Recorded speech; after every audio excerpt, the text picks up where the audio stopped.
dances, because as I always say, they're entertaining and we entertain, but it's also part of our tradition and it's part of our spiritual practices.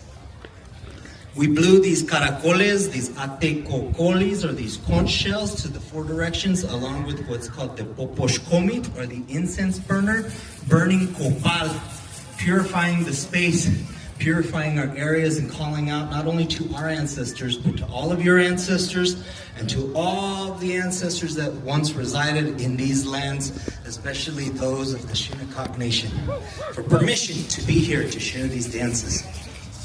The first dance that you saw, the very first thing that you actually saw is a little dance before a larger dance, before and after. That dance, we call it el nahuiolín, or el permiso o la cruz.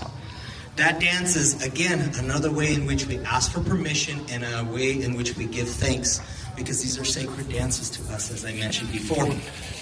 The dance that was offered, we call it Quetzalcoatl, and some people might have heard that word before.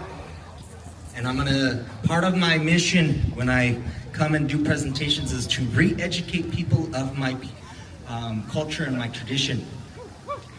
In history and in anthropology and in archaeology, they say Quetzalcoatl was a god. That's incorrect. And when I talk to people and they want to argue with me, I tell them, well, let's look at the linguistics of how our language works. You cannot translate the concept of God or Dios into any native language. Why is that? Because it is a foreign concept. A foreign concept that all of our indigenous nations across the Americas had no idea was the concept of God. We have